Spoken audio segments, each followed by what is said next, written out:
Hey everyone! Prepare yourself for an emotional read as we discuss the tragic death of Ethel Kennedy today. I promise you that it's so heartbreaking that you'll want to read through to the end to get the whole tale. History has been impacted by the story of Ethel Kennedy's life, which was a whirlwind of love, grief, and resiliency.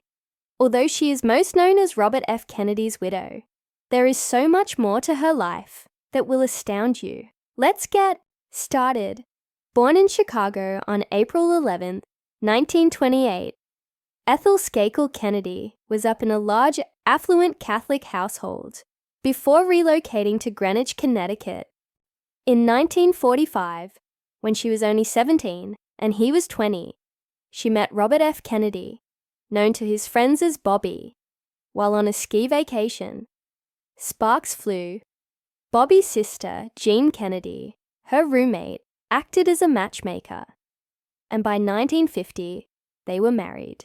In a lavish ceremony in Greenwich, they began raising a family of 11 children after relocating to the expansive Virginia home of Hickory Hill. Doesn't that sound like a fairy tale? However, the shadows were already beginning to appear.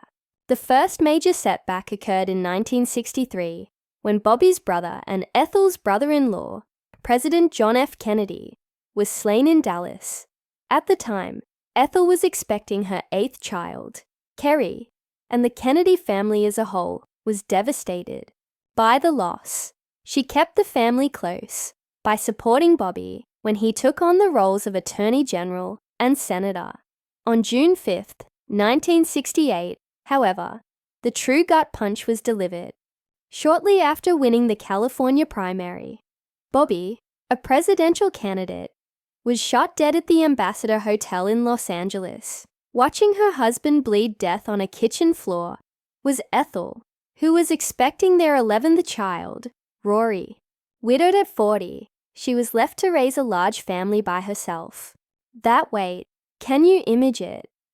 Only a few months after Bobby was laid to rest at Arlington National Cemetery, Ethel gave birth to Rory in December 1968. "I pretty well lived in the moment," she said to People in 2012, relying on her Catholic religion to sustain her. But the blows continued. Her son David, who was just 13 when Bobby passed away, became addicted to narcotics and overdosed in a Palm Beach hotel in 1984 at the age of 28. 6 children were left behind when her son Michael passed away in a skiing accident in Aspen. In 1997, at the age of 39, Sarah Kennedy Hill, Ethel's granddaughter, overdosed in 2019 at the age of 22, and Mary Richardson Kennedy, her daughter-in-law, committed suicide in 2012. Most people couldn't handle that heartbreaking total.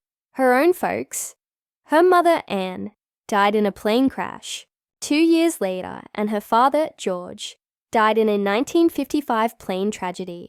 Ethel's nephew, John F. Kennedy Jr., along with his wife and sister-in-law, died in a disaster in 1999, and her brother George Jr. died in a plane tragedy in 1966. Her family tree seems to have been plagued by tragedy, accidents, overdoses, assassinations, and plane crashes. But Ethel persisted, and in 1968, in remembrance of Bobby's legacy, she established the Robert F. Kennedy Center for Justice and Human Rights.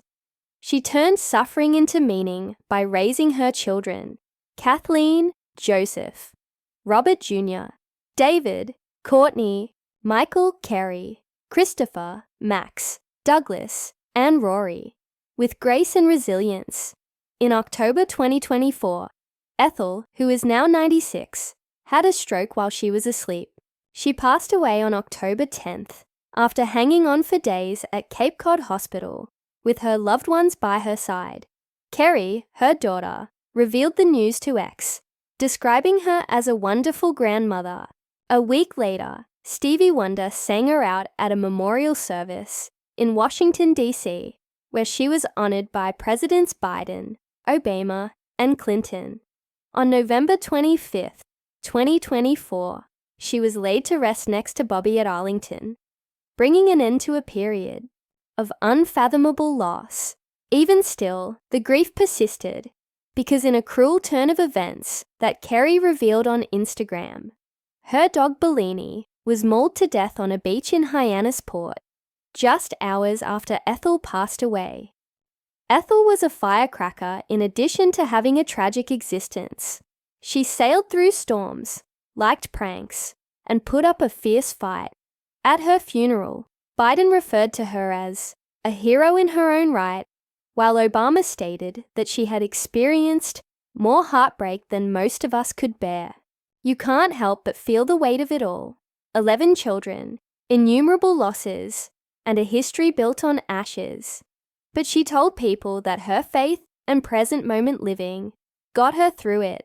Ethel Kennedy's tragedy is particularly heartbreaking because it tells the tale of a lady who persevered despite life's constant setbacks. Could you bear that much loss and still shine, in your opinion? I'm reading all of your comments, so please share your ideas. If you were moved by this tale, please click the like button, subscribe, and tap the bell for more. See you later.